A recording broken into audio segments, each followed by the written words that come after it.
You're tuned in to the Wifed Up Now What podcast. I'm Coriel, here to give y'all some marriage management advice specifically for millennial wives. Now, before I introduce my guest, let's just address the elephant in the room. I know that when you saw me pop up on the screen, the first thing you were thinking was, where's TK? Don't worry, TK is going to be here at the end of the episode, okay? So if you are here for our girl TK, stick around. She'll definitely be here for that. Wifey keeps it spicy, okay? Today's guests are two amazing wives who have some stories to share. Y'all know that we're all about learning the real behind these relationships because it is so easy to get caught up in the fantasy and this fairy tale idea of finding a husband and living happily ever after. And although you might be happy, the ever after part is probably not going to happen. And so today we're going to talk about the real inside of these relationships. And I have Precious and Angela in the building. Hey. Hi. So start by telling us how long you've been married. Well, I've been happily married for 10 and a half years. Come on, 10 and a half. Yes. Well, it's almost less than a half because our anniversary is in April. Okay. Yes. Okay, so 10 years. 11. Look, we're going to say 11. Rising okay. 11. Rising on the 11. Well, since we're going to raise up, I'll say 10 years because it'll be 10 years July 5th this year. So okay. I'll say 10. So we got some OGs in the building. OGs, we're going to start out. We're going to keep it light, okay? We're going to start out with a little this or that because this is going to be February episode, right? This month is all about love. So we're going to get into that. But I want to talk about like some old school R&B. I just want to see where y'all at, okay? Warm y'all up a little bit, okay? Let's go. So this or that, who do y'all prefer or who did y'all prefer, Mary J or Mariah Carey? Mary J. Why did you make that face as if there was no other option? I mean, Mary J has the soul. She has the grit. You know, she's been through some things. I think that Mariah's been through some things more in the latter times. When she first came out, I felt but like... that's not what she was singing about. Yeah, it wasn't what she was singing about. And I mean, from a suburban girl, I just resonated with Mary J because I just was like, I ain't been through these things, but it's interesting, you know? So I think I was more mesmerized by Mary J. Okay. I think everyone can relate to Mary J because she's a little bit more around the way. Your homegirl, she's been through what you've been through and doesn't come across as, no, this can't happen to me. Right. I think Mariah does separate herself from, she's definitely not the around the way girl. Okay, I got it. Boys to Men or Drew Hill? Not two really deep sides. Well, you know what? For me, I'll say it depends on what mood I'm in because I enjoy both artists. They're both amazing artists, both amazing vocals. But if you, depending on what mood, that one's a tough one. Now, that one's a tough one. Flip a coin. I'm going to go with Drew Hill, though. See, Drew Hill is the basement parties, the sock hops. Drew Hill was us being fast, yeah. Yes, the sock hops, the dancing, all that.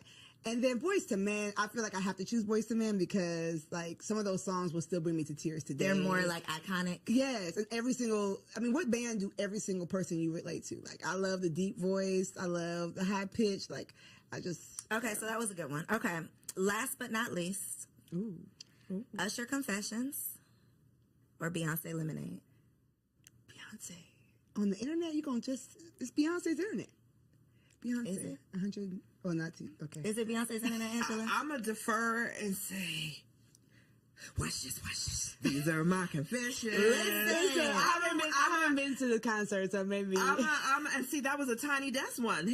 I'm going to go ahead and say Usher. I am definitely in agreement with Usher. Yeah. I think that the album, now I put the album specifically because I think that it would have been hands down like Beyonce, but the Confessions album was so iconic. Priceless. Yeah, it's just like, how can you compete with that? I don't want to revoke my card because I just never really was like. I'm not saying it's anything against it. You're not familiar with it? I'm familiar, but I wasn't like one of those people that was playing it on repeat. Okay. Like, I don't know what era of my life. Every minute of every song. I don't know what era of my life I was in then, but college, freshman year. Yeah. Look, I know what you was doing. Freshman year of college, no. Okay, it's a no for you. Okay, Beyonce Lemonade. Okay. So just a little fun to warm y'all up. Now we're going to get into some reactions. It's a lot of craziness going on these internet streets, right? But one of the perspectives that we don't often hear is the wife's perspective. We are always talking about relationships with single people, which is cool. But I believe there's just a wisdom that comes with being a wife. And so I would love to get y'all's opinion on just one little crazy clip on this internet, okay? So the premise, there's a group of men, and they all have a balloon. A woman comes up, she introduces herself, talks a little bit, and the men pop a balloon if they're not interested in her. See. And then once the balloon pops, they ask the man, why are you not interested? Like, what was it about her? So this particular young lady, whatever she presented was obviously tied into this emotional baggage that she was still holding on to. Even based on that little clip, you could see how defensive she got with, you just into therapy, I'm good. People, we all need therapy. Amen. Let's say that. We do. But the part that stood out to me was, I don't care how you look. I can afford you. I got the money. But emotionally, I'm not dealing with that. Right. And I think so many women, so many single women, so many beautiful or successful single women these days think that their beauty or success is enough. But these men are starting to know and realize that they have worth, and they don't want to necessarily waste their time with the liability. So the wives' take on that clip, what do y'all think? You know what's funny? Something stood out to me differently. When he said, I can afford you financially, but not emotionally, I was turned off by that because you don't know, like that to me sounds more like transactional. I do believe that relationships require being willing to grow with someone, being able to have a conversation with someone, being able to tell her, find out more about her than, are you in therapy? Where are you at in your healing journey? Who hurt you might be the better question. And instead of just transaction being like, by the looks of it, I could afford you, but not emotionally, doesn't speak much to what he has to offer emotionally either. It seems like a little bit, I want you in a wrapped up package and ready to go. And I don't believe that sustainable marriages happen when people are, I'm 100%, everything is perfect, and just be able to afford my lifestyle. So that's what rang out to me. But yeah, you're right. We do need to realize that beauty is fleeting, as the good word says, right? So you can't just go with what your hair, nails, and your body. You've got to offer more. For me, that was a little bit different because I just experienced watching two single friends of mine who I introduced dating. The man came back to me and said, I can't do her emotionally. Oh, wow. And I had a very deep conversation with him about what does that mean? So I think, and his answer was from a male perspective, and it was, I can love you, compliment you until I am blue in the face. If you don't believe that, and if you don't believe what I'm sharing with you, there's emotionally, I can't carry the relationship for the both of us. Right. So for me, that statement took me back to that conversation that I recently had. And I think that was a strong statement. That was a real statement, because individuals, regardless if it's the man or the woman, if you're coming to a relationship broken, Right. it's not going to be a healthy relationship. So we need to do the inner work to heal and present our best selves as opposed to presenting our broken selves. And we're all broken in some way, shape, or form. So let me say that. But it's just a matter of how we present that brokenness. Right. And when my friend said that to me, beautiful woman, he said, emotionally, I can't support the relationship emotionally enough for the both of us. And that was to make strong. it worthwhile. Like, it's not worth what it's going to take for me to just manage and maintain for this to be worth it. And I've definitely had a similar conversation with a man who was dating a woman who I just thought was like it. Right. Beautiful, had it all together, seems to just have the, just seemingly the best personality, has her own money, just all of the things. You know those women that you see and you're like, why is she single? Yep. And that was literally what he said. He was talking to, and it wasn't necessarily she had emotional baggage. It was more so I don't want to say she couldn't be corrected, but she was never wrong. She could never accept any type of direction. And for men, if you act like you don't need me, they have no place. They feel like, well, there's no point in me being here. And I chose that clip specifically because I think that it speaks to what women say that they want. I just want a man with money. And what men what we think men want, which is just a pretty face. So part of what you didn't see was her explaining, you know, what she wanted in a man was he had to have X number of dollars. He had to be at this certain position in life. And this man who's a doctor who is in that position was saying, well, I got it. I can do all that, but I don't want to deal with that. I see. The issue is I've been out of this dating pool so long. You know, it's been 12 and a half years at this point. And I go to a gym where there's a lot of young ladies and we talk and, you know, I'm always mesmerized by it, but it's so forward that it's so much criteria dropping, right? It's so much judging and pretentiousness. Like, it's not enough. Let me get to know you. And even the game is hilarious to me because it's just like, why do we as millennials want to label everything, quantify everything, get straight to the point per se, right? And we think that we're doing ourselves a favor, but really we're losing that nuance, that je ne sais quoi of getting to know someone, getting to experience that person. And, you know, for her, I feel bad because she's probably put that air up because she's been in this pool of men or whatever and feels like she needs to give her criteria based on being hurt or whatever. Therapy. As a counselor, I would, she needs therapy. But it's hard for me. I'm trying to stay out of that pool, and I'm praying for everyone in it. That part. I think, though, the defensiveness is definitely a turnoff. Yeah. Anybody who does not need therapy would not start the sentence off with, I think you just into that. You know, like, you clearly are proving his point with that response. So I think it's just an opportunity to check ourselves, get more aware, and know what the other, whoever you want to date, I'm just going to say the opposite sex, know what they actually want. Yeah. Because we can't say we want to be in a marriage with a man and then a man tells us what he desires and we like, but no, I'm not doing that. Go, get somebody else to do it. And it's like, but then you get what you get. Yeah, what do you really want? Okay, so that was good. So one of the things that I have personally just gotten into, y'all, I just launched a blog, okay, everybodylied.com, and it's the premise of we've been lied to. We've been lied to our whole lives about so many things. For the sake of this conversation, though, we're going to focus on the marriage lies, okay? One of the things that I realized as someone who has always wanted to be a wife, this is something that I've prayed for, I thought I prepared for it, all of the things, and I got into it and still didn't know what the hell I was doing. And I'm a happy wife. To your point, happily married, right? A happy wife. I love my husband, and it's still very hard. Yeah. And so I know that I'm not alone in that. And I know so many women get into these marriages, become a wife, take on this role, and then it's not necessarily what they thought it was going to be, or they don't know how to manage or maintain. So first question for you two, what was the biggest reality check once you became a wife? Well, for me, similar. My parents are still married. I did not model my marriage after my parents, however, but I'm from Ghana, West Africa. And so my biggest reality check was that you really make the marriage you want. It doesn't have to come. It's not like I get married and I enter this thing and it's just going to be ready made. Like, no, you've got to make the marriage you want. You've got to create the boundaries you want. You know, a piece of advice that my wonderful mom told me is that don't start nothing you don't want to keep doing.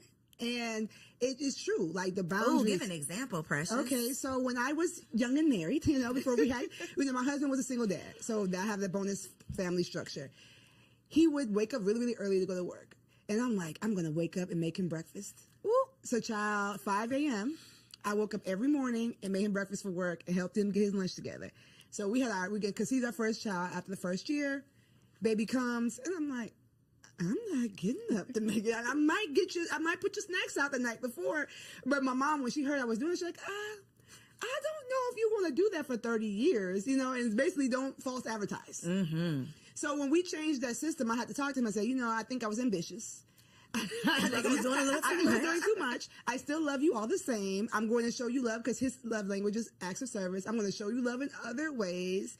Now that I think about that, I need to start going back to some of those things. But you make the marriage you want. And if you're open and do premarital counseling and do all the things about communicating, you have to communicate when that marriage that you built is not looking, the math isn't mathing. It's not looking the way you want. It's not just I walk into marriage and marriage happens to me. You've got that's to good. work. Not starting something that's not sustainable because baby. And then I'm going to let you answer. But one thing a point that you made that I want the people to take away from this is that was his love language, and you had to have a conversation about why it was shifting, because his natural thought would have been, she don't love me no more. Like the baby came and she don't care about me. And now y'all bumping heads, and it was a simple, I'm tired now, I can't keep up with this. But if you don't communicate it, then it turns into, my wife don't want me no more. Exactly. And we know what that can turn into. A lot. So a lot of things that you don't want. So I love that you were able to recognize that and point that out.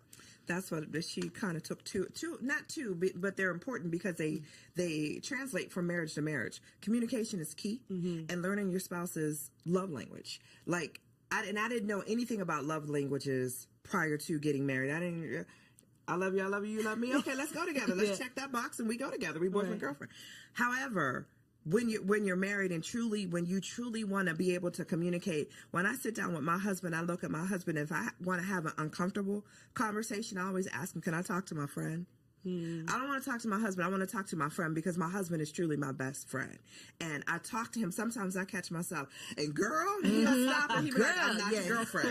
Like, stop it. So stop. I know I'm not, but I'm so comfortable. And we after, we've been married for 10, together for 12.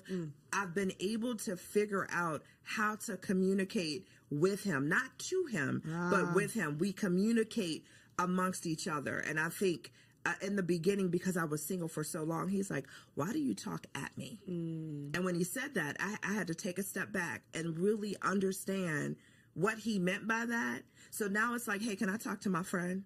So listen, I got the situation with my husband, and I'll explain whatever the situation is bothering me. How do you propose we fix it?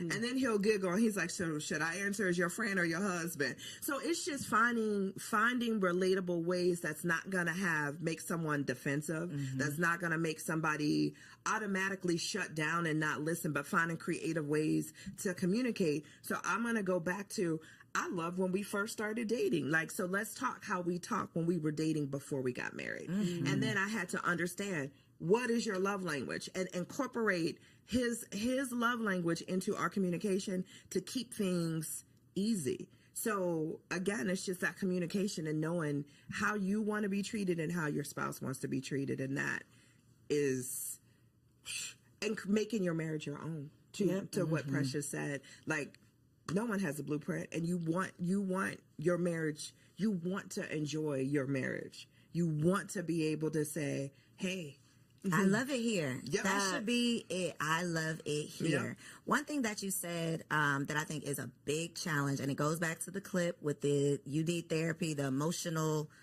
immaturity, whatever, is I have to say it in a way that he doesn't get defensive.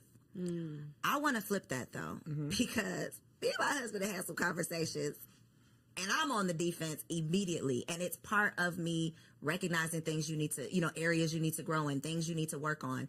I am very non-confrontational, so I don't want to have those tough conversations. But baby, in this marriage, it is not what you want to do. It's what needs to be done. And so for a woman who's not willing to mature or grow or evolve or go to therapy or work on herself, marriage is not going to work. It is not going to last. She need to stay single. You have to stay single. I put up on threads, if you can never be wrong, you should never get married. Like, if nobody can check you, that's the point of marriage. What are you doing? Like, marriage is your mirror. Marriage is motherhood too, if we're going to get to that. But marriage and motherhood are your mirror. Okay, alliteration. You're going to see yourself in the way you never saw yourself while single. Like, if you see yourself, it's going to be uncomfortable. It's going to be so uncomfortable. If you see yourself in your own eyes all the time, then, I would say get some really deep relationships, even with the opposite sex, even with your own gender, before you get married. Get people in your life that are going to challenge you. Iron sharpens iron, right? They are going to challenge you and show you where you're fleeting. I know nowadays roommates aren't popular. Like I said, this is a new thing for me, but I am a proponent of maybe having a roommate. It depends on your age. Somebody that's just going to show you, like, you do this and it's weird. Like, stop doing that. And if the first person who has a hard conversation like that is your husband, then he's going to be the enemy. Yep. Then it's you and it's not me, because nobody else has ever told me this. But you've never allowed anybody that close to you. And you need therapy before you get married. Okay, I know they say premarital counseling, but you need your own session so that you can work through your stuff before you bring that baggage into a marriage. How has your communication had to change within your marriage? because you said you've evolved into, I know how to approach the conversation now. What did the unevolved Angela look like with these conversations? The unevolved Angela looked like I was that female because I got married late in life. And when I say late, I was 44. Yeah, I was 44, right? I was already set in my ways. So as individuals, when you, and I was a single mom. So raising my son, for me, I was pretty much set in my ways. I knew how I wanted my day to look from start to finish, or how I would move throughout the day from start to finish. And having someone in your space and having to consider another human being, another individual, learning to listen before I speak, because he was like, you answered the question I didn't even ask you. Like, let me get the question out, because I was on the defense and wanted. He goes, listen. So for me, I had to listen to how he was saying.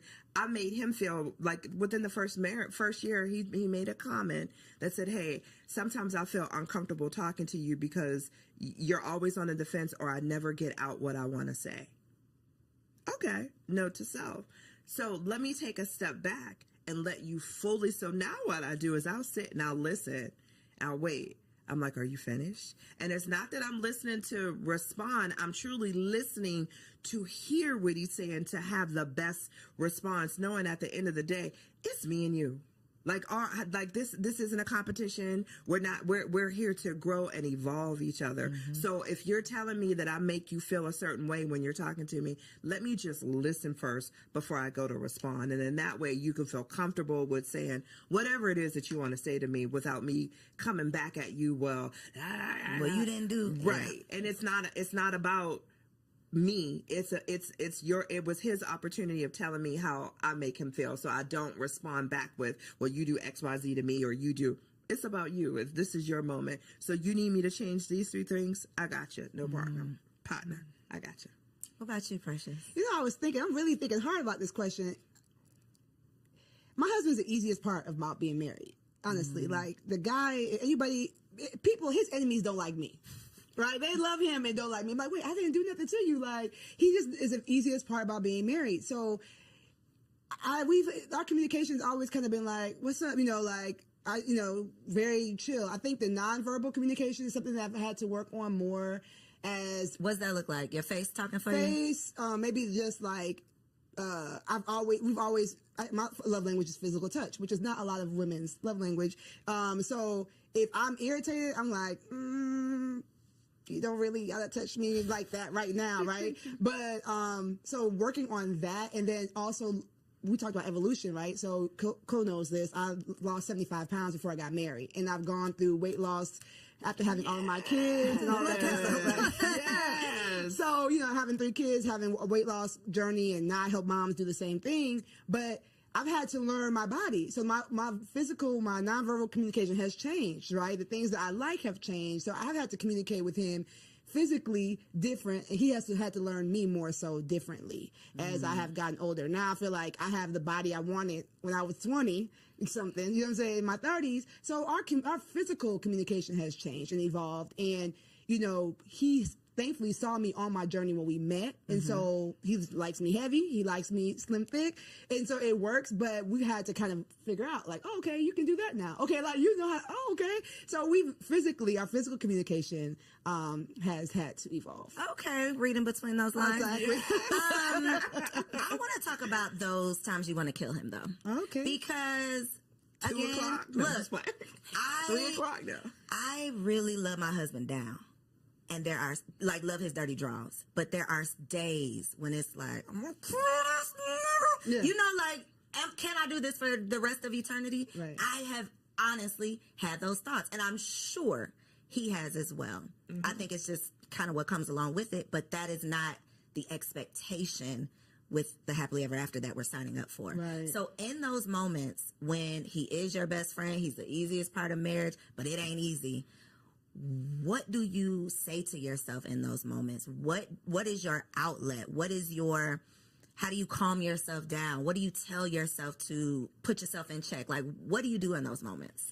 Yeah, so I said my husband's the easiest part of marriage because his personality, like just who he is like, wow, I don't think my personality can match with anybody else on the planet, right? But marriage is more than just you and that person. Marriage is you and that person, their child, if you have a blended family, or their parents, the way they relate to their families.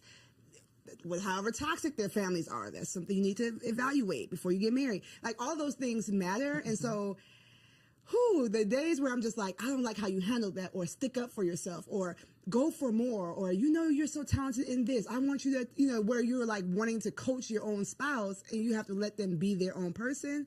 I have to really decide that, like, am I? Personal development and becoming a better you is always going to make a better we. And so I think that a lot of times, especially wives, we have that vision. We can see where we can go. And sometimes our husbands are like, I want to watch football. Like, or I don't need to do good. Yeah, I'm good. Like, we're good right here, or whatever. And even if you have a super ambitious husband, some of the things that we see vision for, they don't see it. And so I say to myself, I say to my clients, like, focus on you. Focus on go to the gym, get a hobby, cope with your friends. Some of the things that we are getting frustrated with our husbands are because our friends are supposed to hold that role, not our husband. And so I've had to learn. A word right there. Listen, like, sometimes you're just putting too much weight on that relationship and it cannot stand the weight. And so spiritually, I tap in with God, like, maybe, Lord, am I using him as an idol? I need to spend more time with you. Physically, I'm trying to be up all under him and I need to go find a friend. I might be having some anxiety. Let me go get a workout in. Let me go walk in, like, build me up physically, spiritually, emotionally, so that it takes off some of that pressure off of the relationship. That's good. Yeah. Ooh, I like that one. When I get to the place where I just, what my husband, I honestly, I take a step back and I say, is it really detrimental to the marriage? If it's not, I let it go. And it's funny, our arguments, 10 years, our arguments are so minute when I listen to other marriages and we talk about, like, issues or problems. Our issues are so small, and I feel like I'm so blessed because of that, because we talk all the time and we communicate about things all the time. But when I get to the point where I just want to choke him, I take a step back and I'm like, is it really that deep?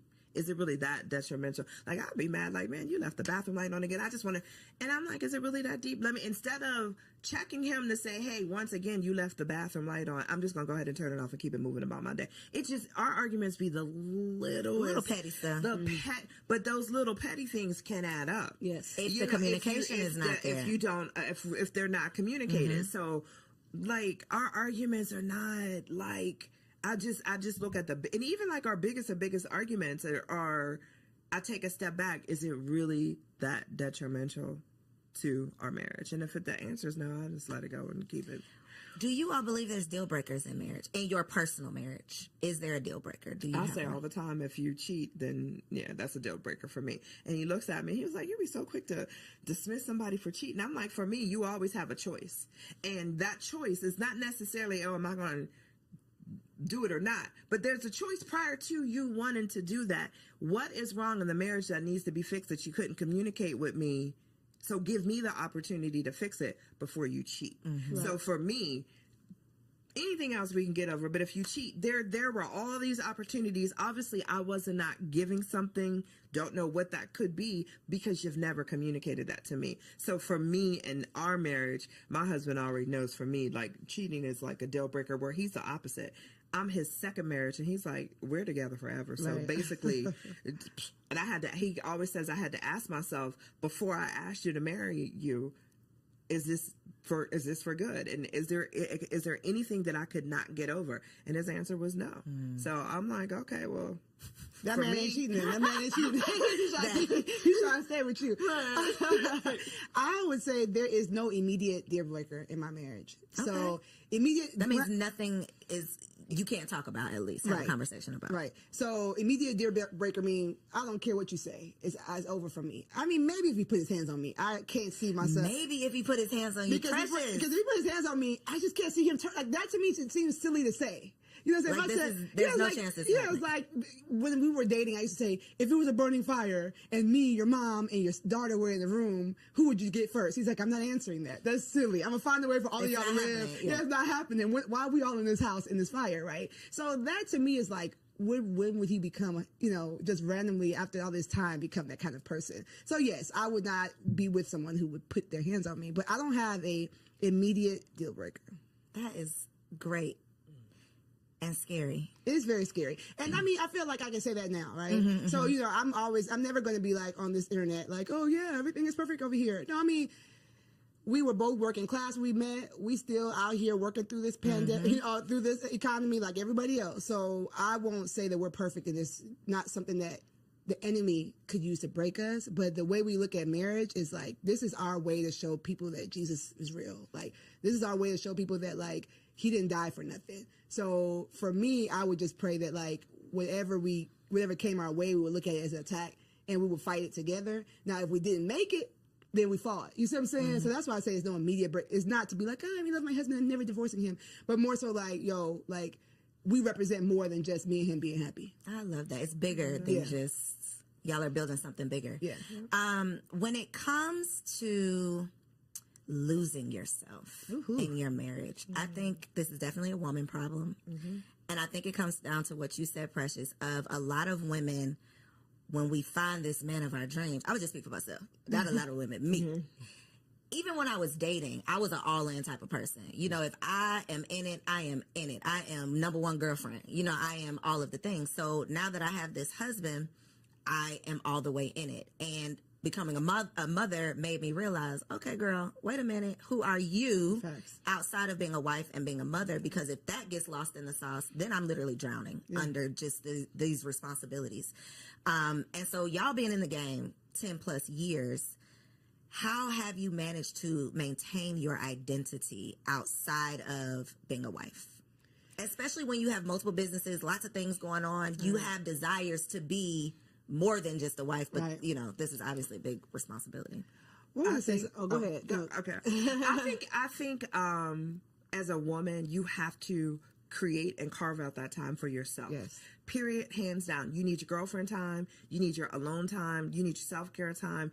As long as you are always making time for yourself, whether it's perfecting your craft, like Precious said, picking up a hobby, you have to 1,000%, just as much as being a wife, being a mom, we're all of that. Those are important. So is being myself. So when you have those days where, hey, guess what today?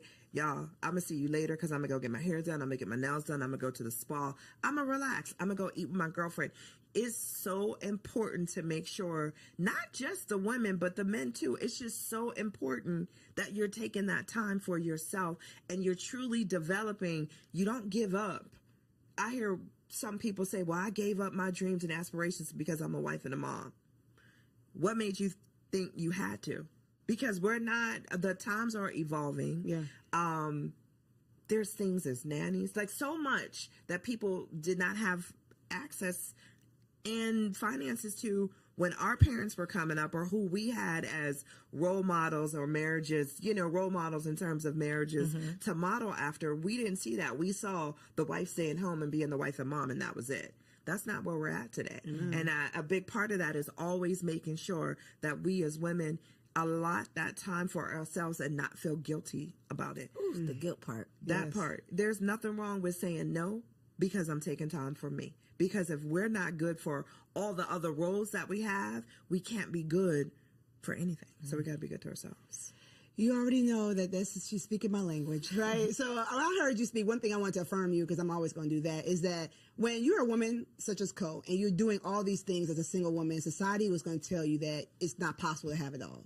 It's not possible. So when you get into this beautiful marriage, it's like, okay, I got to work. I got to give everything I can to this because this is an anomaly. I'm an anomaly to be able to be this self-made, 6-figure, maven, right? And so that's a lie. Right? Everybody lies. See, that's a lie. That's a lie. You can have it all. You might not have it all at the same time, and you might not be the one to do it all, but you can. Okay. Thank you. So you're welcome. You're welcome. It's gonna be, we in the trenches. No hood like motherhood. So we're in the trenches. But to your point, when I teach the LIFT framework, which is my framework, one of the letters is the F, the freedom mindset. That fighting that guilt. And what you said about the T, taking your turn, I'm not gonna go into that, right? Like you take your turn, you do stuff for you, but you gotta start with the mindset of why do you think you need to be lost? How, if you lose yourself, will your husband have someone to love? Will your kids have someone to nurture? Like, getting better gives him a new woman to love, right? Every time I get better, every time I lose an inch, every time I get a new hobby, it's like, okay. It's spicing things up without him having to go find somebody else. You see what I'm saying? And so I think that we have it backwards where it's like, oh, I've got to martyr myself for the things I love. But no, you're giving them a diminished version of yourself. And so even if mom guilt or wife guilt, because I feel like I have more wife guilt than mom guilt, them kids will be all right. Yeah, them kids will be all right. Yep. I feel like y'all have each other. I birthed all y'all so y'all can have each other, go on and play, right? But sometimes I'm like, I'm at this thing, I could spend more time with my husband, or I'll bring him something home to eat. Like, I have more wife guilt than mom guilt, but I have to remind myself that, like, the things that I'm doing to make myself better, make me happier, make me more understanding, make me more energetic. You know what I'm saying? Like, go to the gym, sis. Take the time for you, like, because you're going to be a better version of you when you get there. And so losing yourself is normal. It's more normal. That's a lie, too. It's more normal than you think. You might be beating yourself up and saying, why? I can't believe I let myself go. I can't believe it. A lot of people are doing it. But they're not talking about it. But they're not. Which is the point of these conversations. Because when I see the perfectly curated homes, all this not a figment of our imagination, because I'm seeing it right here on my timeline. It's social media. It's what we think is the norm, and it's like, no, that is not. First of all, that's not even real, probably. But we are comparing our real lives to this fantasy or fraudulent 18 seconds, 30 seconds. Clip that we see. And to your point, we think something's wrong with us when we get lost in the sauce. But I definitely, and we're talking about being wives, but when I became a mother, I think I felt it more. Because you have a physical part that's changed too. And it's like, I can't go nowhere. This baby is attached to my brain. Like, I am here. I can't, that life that I used to live, I'm literally a new person. Right. I'm literally living a new life, and it's never coming back. And that, I think, is a very tough grief. It's grieving your old life. I literally, that old self died, and now I'm this new woman, and I'm trying to figure it all out. And so conversations like this are so important so that we can normalize the struggle. Like, this, it's not happily ever after. It can be happy, but ever after to me means forever and ever and ever. You're just gonna be happy, and that's not the case. Exactly. I think to Precious's point, she made a statement earlier in regards to when you become a new mom, your friend circle's going to change. Yeah. You want to surround yourself around individuals who are walking the same path you are. You're a new mom, and I'm not saying you're a new mom today, but as a new mom, you're not hanging with the girls that always want to go to the club, because that's not you anymore. So as you develop as a woman, and as we evolve as women, our circles change. Our circle of influence change. I wouldn't ask a single girlfriend who knows nothing about being a parent to watch my child for me. But guess what? I'm going to have a whole nother set of girlfriends who are parents, who understand the struggles of being a mom and being a parent and having someone attached to you, or always having to be mindful of another individual. So we just need to, instead of not having the conversations, and I'm so thankful that you have this platform for individuals, for women to know, it's all a lie. Like, you evolve and grow, and as you grow, your circle's going to grow, and as a woman, we're going to grow, and that's the evolution part of that. Yeah, but even to that point, I feel like some of those single friends are just real important too. Those are the TTs, right? I think the village has evolved. It's not going to always be the grandmas, because some of these new grandmas, these grandmas is out in the these streets. new grandmas are out in the streets, right? So I agree with her saying, like, get those sisters that can, that's why I created my brand. That's why I created what I do, because we need to have a tribe, right? But then don't forget about some of the people who might not be in the same zone, because they're going to be the ones to take the kids to do the fun things you don't feel like doing. So what about friends for your marriage? Because that is another, like, revelation. I done had so many revelations. That is one of them, of, like, it takes a village to raise a kid, but I think it takes a village to have a healthy, happy marriage as well. True. Absolutely. Especially in terms of not necessarily like leaving your single friends in the dust, but I do believe there is a value and a benefit to having other married couple friends. Absolutely. Because when you come across some of this craziness, I gotta have somebody who I can relate to. True. So what has been the value, or have y'all seen any value or benefit of having those like marriage friends, or do you? Absolutely. We always joke, if I like the wife and he likes the husband, we go together. Like, that's it. Like, once you find that, that is gold. And then, unfortunately, we've had some times where he loves the husband. Like, I'm like, sorry, y'all got to break up. Y'all got to break up because I'm not coming. I'm not coming. I can't do it. Thankfully, I'm an extrovert, so I'll bear with them once a quarter. But it ain't finna be no regular. It's not going to be. So, yes, I find it very important. We're members of a church. We were in ministry for a long time. So, a lot of that was ready-made for us. So you had a built-in. We had a built-in community now when we changed churches, and it was like hard. We were like in the first place, like, well, you got to make new friends at this age.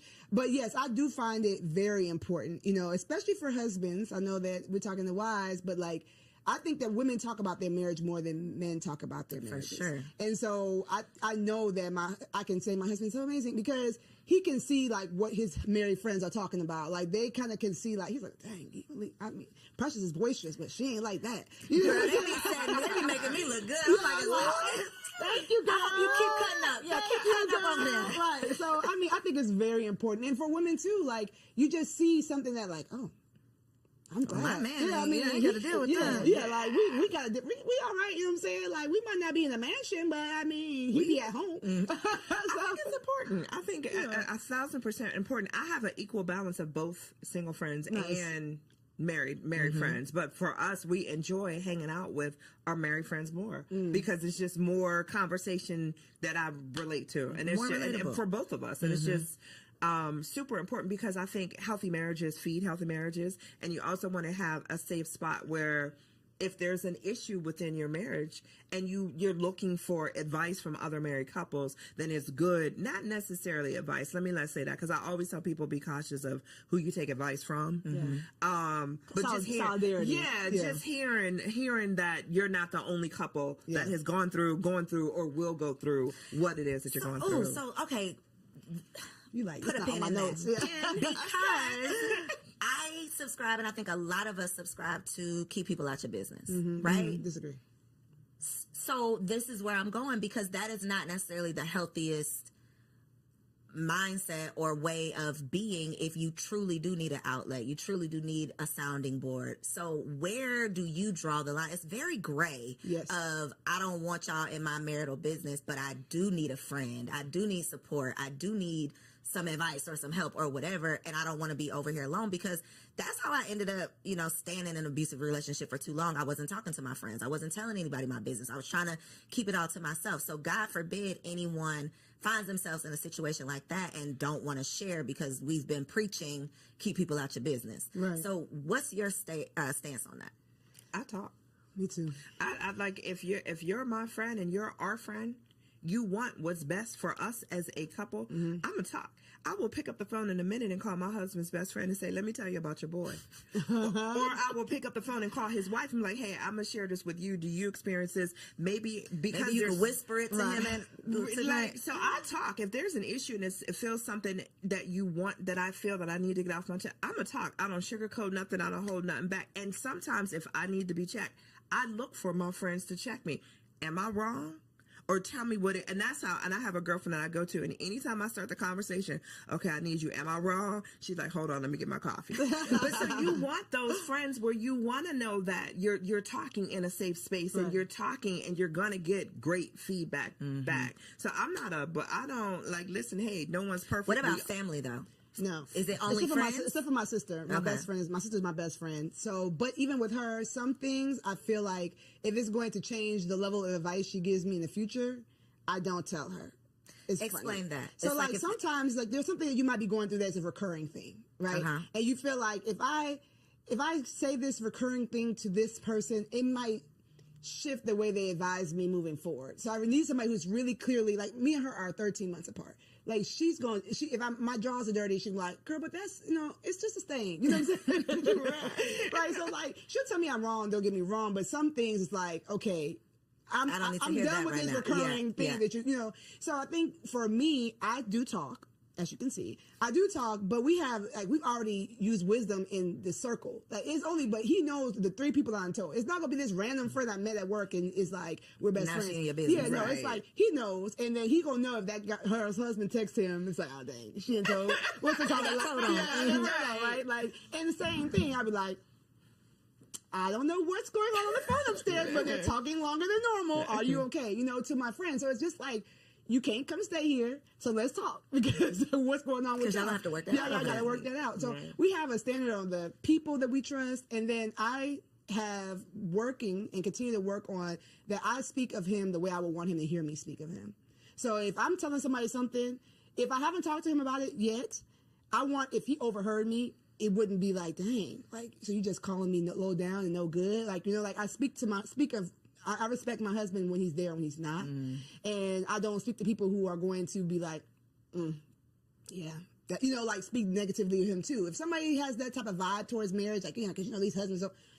You are not the outlet. I person can't. I'm talking And I can be super close to that person, right? But if their view of marriage or based on where their marriage is, they're ready for you to like, yes, like finally, especially like I told y'all, my husband's liked by everybody. Yes, finally he did something. Because you know, all these husbands don't do. No, don't be all these because then now I'm defensive. I came to you to complain about him, but now I'm like, but wait a minute. he is still perfect. Now this conversation has taken a time. Exactly. Now I got to defend my husband. I was coming here to get some advice or get some. I wanted you to be on my side, but not that much. You know what I'm saying? So you have to use wisdom. You have to be spirit led for me because, like I said, anybody can be used to attack your marriage. And so if you want to work it out, that's where I think the whole don't talk to people is. If you know you want to work it out, or you know that there's something that might be somebody else might consider a deal breaker, go to the right person that's not going to come and be used to draw a wedge between you and your husband. I don't think it's family though. To your question in regards to family, and I say that because I'm very careful on what I let my family know about the marriage, because I would not ever want someone to look at my husband differently because I gave you too much on a day that I was super emotional and I said, and you know, I would. So with the family, I'm very cautious on what I choose to tell or what I don't choose to tell. Friends are different. Family, because 9 times out of 10, my husband already told me we're not getting divorced. So I don't want to go paint this image of, because I'm mad at you today, now I'm gonna have my family mad at you because my family ride or die. They going. So I'm careful when it comes to family on what I tell and what I don't share. Friends choose you. Family doesn't. Yep. So if you're talking to a friend, this person has chose to be his friend, chose to be your friend. They like him for who he is, right? Your family is putting up with him because because might not even like your right, exactly, right. And thankfully, my family loves Ant, but it's like they didn't choose him. They don't even know him as well as my friends know him. So I think it's just about, you know, not casting your pearls in space that's not safe. You know what I'm saying? Picking the person that you know loves him and might be like, not Precious, you know, sometimes he does it. You know, like giving him the benefit of the helpful advice. Yeah. Okay, so for our last segment, it's called Wifey for Lifey, because the goal is to be wifey for lifey. This is all about marriage management, how we can maintain and sustain a healthy, happy, most of the time, marriage. Here we go. So one piece of advice in your 10 plus years in your relationship, what would be a piece of advice that you would offer to a woman in her first year of marriage? And you can look right there at that camera and tell the people. Hey girl. My advice is that you're God's daughter first. He created you. He gave you your name. He gave you your parents. He gave you your body. He gave you so many gifts. So do not forget her, right? Continue to cultivate what you love. Continue to cultivate the friendships you love. Be willing to change and grow and evolve. And as you do that, communicate that. Communicate those changes. Do the self-work. Don't just set it and forget it, right? So continue to grow, continue to love on you. The word says that you love the Lord your God with all your heart and love your neighbor as yourself. But if you don't love yourself, if you neglected yourself, that love you're giving other people is not going to be the level of love that they deserve. So just don't forget you. You know what I'm saying? If you ever need a hand in the process, my name is Precious. I got you. But just don't forget you, and you're loved. Thank you, Precious. What you got, Angela? For me, it's communication. I'm going to stand on it. I'm going to stand 10 toes down. Figure out the best way to communicate with your spouse. However, whether it's verbal, nonverbal, listening, communication is not just talking, it's also about listening. So if you, in your first year of marriage, if you and your spouse can truly, truly, truly connect on how to communicate with each other, you're going to go a long way. That has been a common conversation here. We always talk about finances being the number one cause of divorce, but I would believe it's the lack of communication about finances that is the number one cause, and the resentment that comes from not communicating. Yep.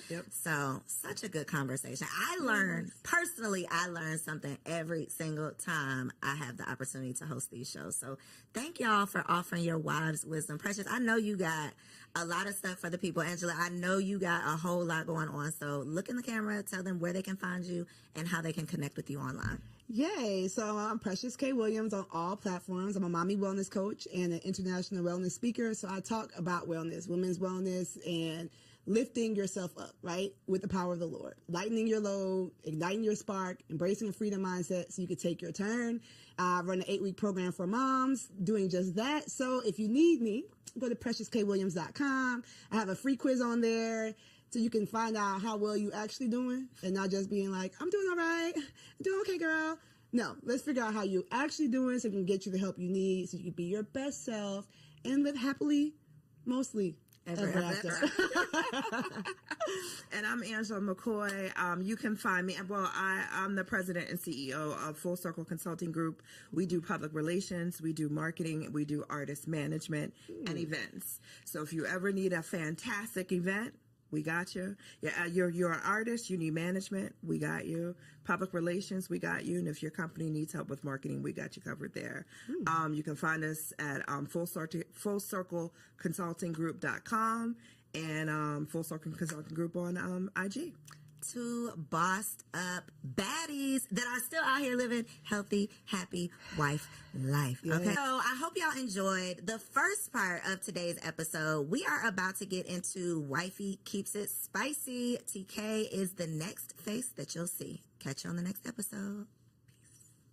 Hello, beautiful ladies. Welcome back to another Wifey Keep It Spicy segment with your girl, Takesha. I'm super excited to be back. Yes, with another banger, of course. This is the month of love, February. That's why I got on my red, keeping it sexy.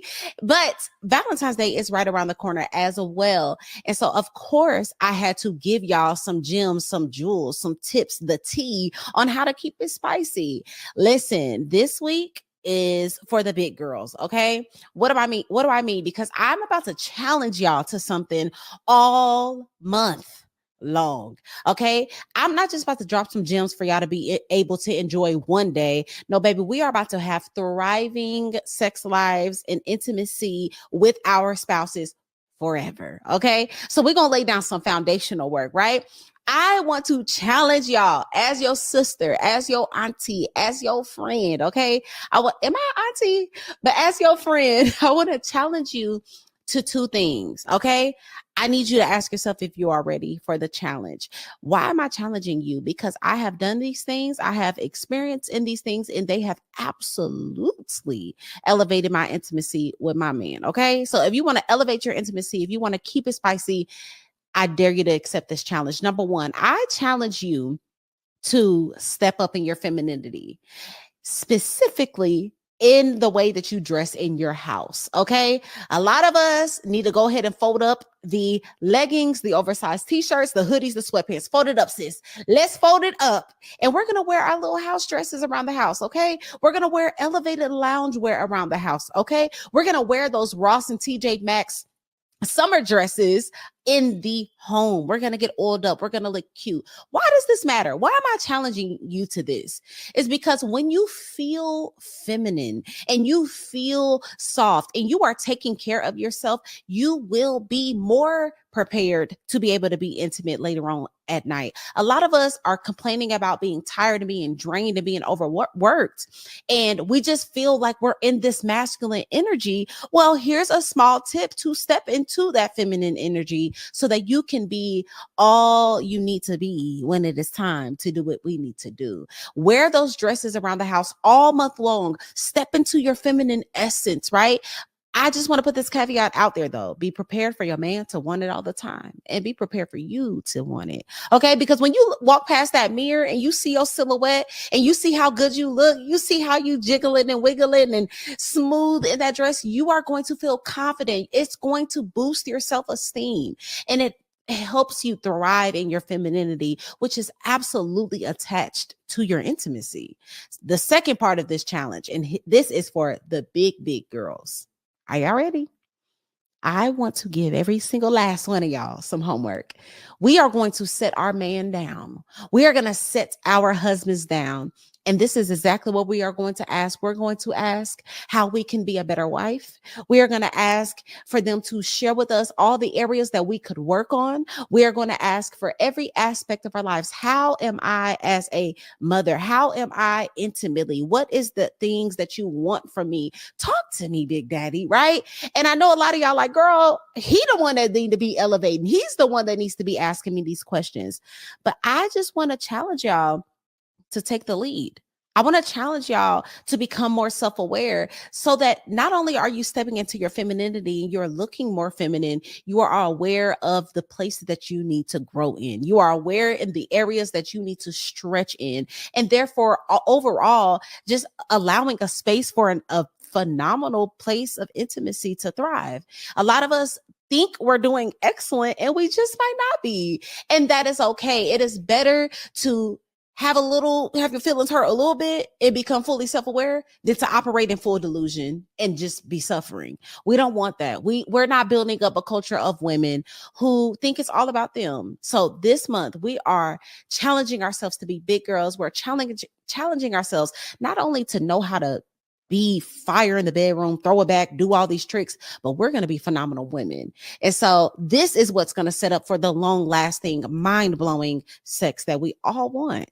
So that is my advice. That's my tips for this month. I want y'all to comment down below, not this month, but this week. I want y'all to comment down below if you are accepting the challenge. Will you wear dresses all month long? Will you kind of get a little sexy and elevate that loungewear? And are you going to set your man down to really find out what's tea? Let me know.